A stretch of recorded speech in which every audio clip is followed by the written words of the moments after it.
We begin this news hour in northern Thailand, where at least 38 people, including 24 children rather, have been killed in a mass shooting at a daycare center. Some of the victims are as young as 2. Former policeman Panya Kamrap, armed with a shotgun, a pistol and a knife, first shot dead multiple adults, including a woman who was 8 months pregnant, before forcing his way into a locked room where he stabbed sleeping children to death. The attacker fled the scene before going home and killing his family and himself. Our chief correspondent, John Cookson, has the story. Anguished parents arrived to find the horrific scene in the village of Nombualampu, the worst mass shooting in Thailand's recent history. About 30 children were at the centre when the gunman came in around lunchtime. The man first shot 4 or 5 staff, including a teacher who was 8 months pregnant. Then he turned his weapons on the children. Former policeman Panya Karap, 34 years old, was fired from the force last year after failing a drugs test. He'd been in court earlier on drugs charges and arrived at the nursery and was agitated to find his child wasn't there and started the massacre. Police initially thought he was on the run and launched a manhunt. But as parents learned their children's fate, police discovered the killer had gone home and killed himself and his wife. John Cookson, Arise News. We'll be talking to John Cookson in a moment, but Thailand's Prime Minister Prayut Chan-o-cha described the attack as shocking and offered condolences to the victims. I have received a report. We are checking the motive. We know that he was a policeman. He might have personal problems.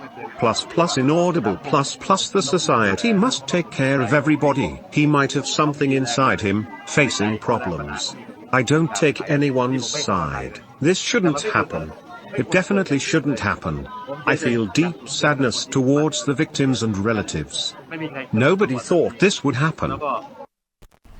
That's the Prime Minister of Thailand there. Well, Arise chief correspondent John Cookson, whose harrowing report you heard just a few moments ago, has been monitoring developments from London, and he joins me now. Good to see you, John. So a daycare centre, a place where parents leave young children to keep them safe, has been transformed into a scene of almost unimaginable tragedy. Give us the emerging, rather numbing details of what we know so far.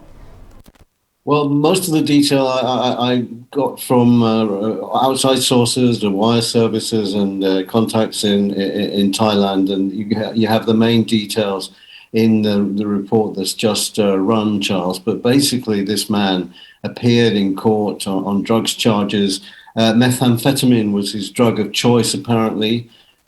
Interesting to know that one of the side effects of taking a lot of that drug is violent outbursts and mood swings. He'd been in court that morning, went to collect his kid from the nursery, we're told, by Thai police.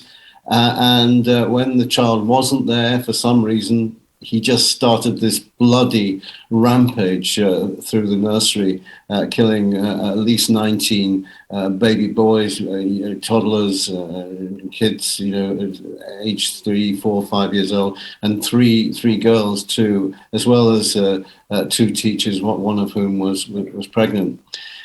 He was chased out of the school by frantic passers-by who realized what was going on. He dived into a white pickup truck, which apparently he owned, sped off, and as he drew away, he actually hit a number of pedestrians. We don't know whether they're among the dead yet, but they were certainly seriously injured. And police initially thought that he'd gone into hiding and gone on the run, but soon they discovered that back at the house where he lived, there were 4 people dead, including himself, his wife, his kid, and another adult.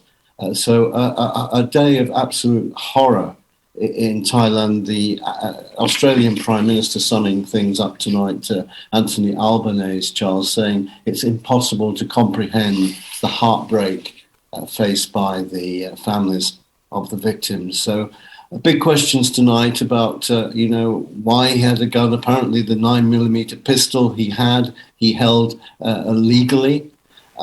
but we don't know about the shotgun and the knife. But a horrific, absolutely horrific attack. Well, absolutely, John. And how common are incidents like this in Thailand? I mean, they seem to be getting more common these days, because there was another such mass attack, well, not quite the same, but in 2020, yeah. I believe. I tell you what is a feature, Charles. It's the number of guns in Thailand rather than the mass shootings. There are 10 million weapons held by the people of Thailand. That's one gun for every 15 citizens there. 4 million of those are unregistered. Now, there are quite strict gun controls. To get a gun license, which apparently this guy had for one of his weapons, the pistol, the 9mm, you have to go through stringent tests, health checks. So how on earth did a man who was a long-term drug addict get a license for the pistol? That's a question to be asked of the authorities tonight. And there's a huge black market in weapons in Thailand. If you want to buy a gun in the Far East, the one place you go to, it's Bangkok and other big cities in Thailand, because the place is just awash with them. John, thanks very much indeed. Guns clearly an issue in Thailand, and that nation, of course, in anguish today. John Cookson, Arise Chief Correspondent.